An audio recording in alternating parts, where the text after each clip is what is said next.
Thank you for joining me. It's February 9th, 2021, and it's a cold winter day outside, so I'm staying inside and reading an old newspaper article about Arkansas diamonds. This newspaper article is from the Daily Picayune, the New Orleans newspaper, from Sunday, September 22nd, 1907. So just about a year and 1 month after John Huddleston found the first diamonds in Arkansas, this article appeared in the New Orleans newspaper. And why don't we read that article together here in a minute. I'll flip through some old photos of the day. One of them is this photo of the first mine shaft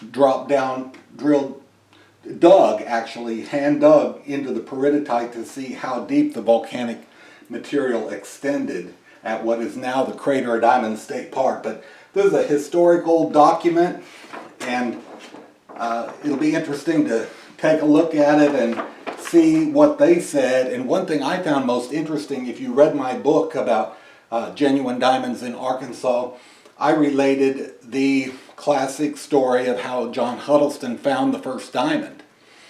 Well, that's the story most commonly adopted. I've heard another story as well told by his brother-in-law, Lee Wagner, who had a long association with the Crater of Diamonds.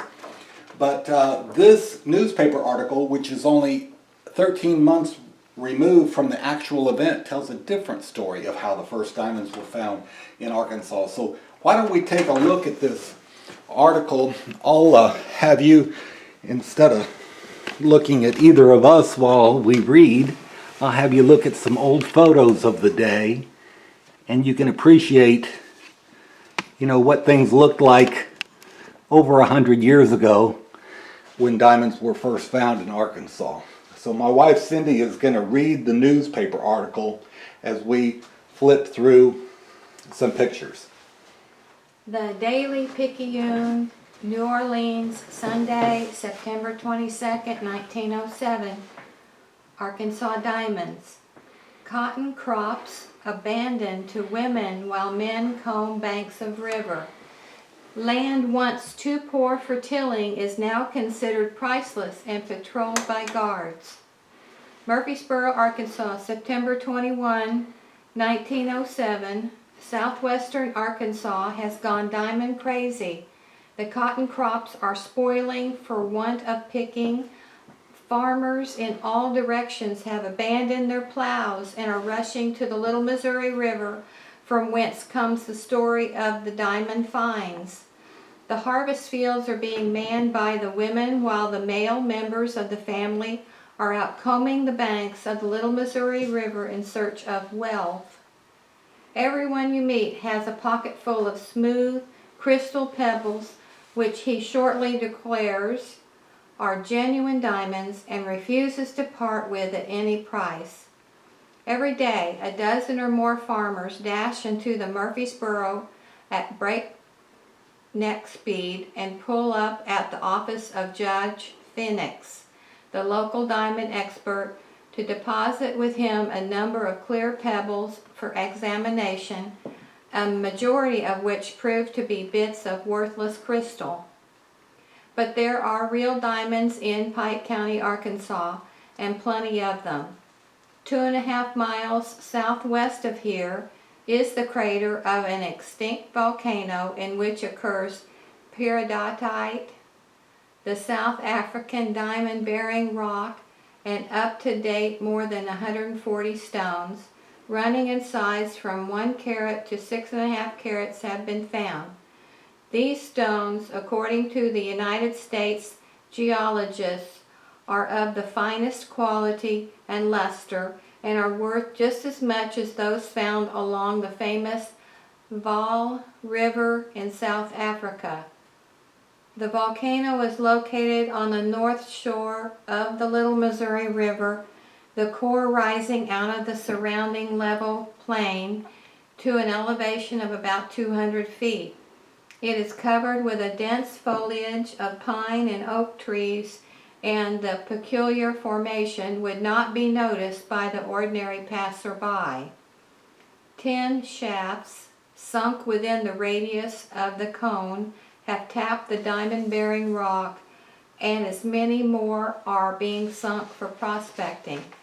Quite a few good pebbles have been found along the riverbank, having undoubtedly been washed from the volcano. Several prospectors are now erecting screens through which they are washing the pebbles. This work so far is very primitive but profitable. Owing to the fact that all stones so far found were either on the surface or directly under it, the properties in the vicinity of the find are patrolled by armed guards, and signs posted in the conspicuous places read, "Armed guards don't trespass."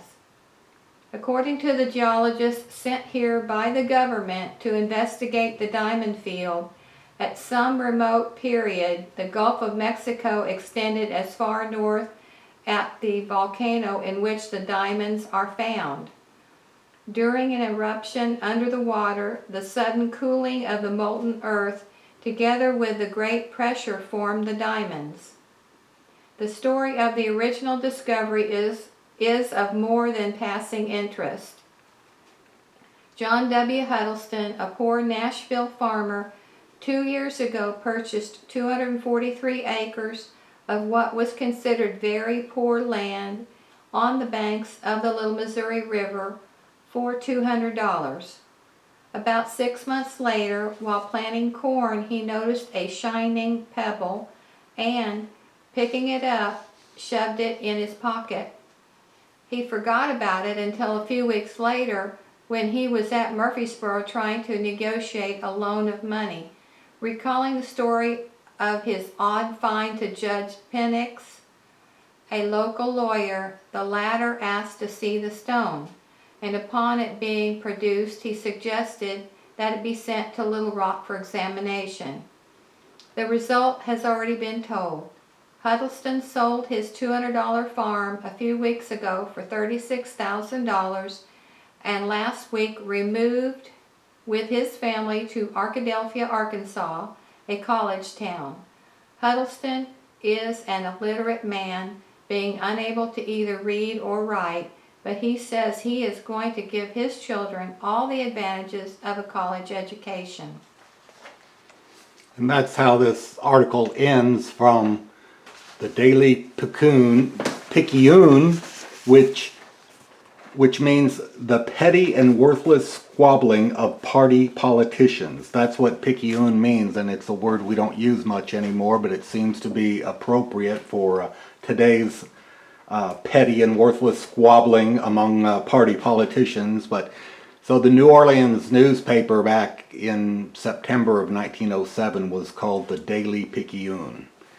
And that's the article about the diamond finds in Arkansas, just a little ways north of New Orleans. Word had spread far and wide, and this was just 13 months later. And thank you for joining me for this edition of Genuine Diamonds in Arkansas.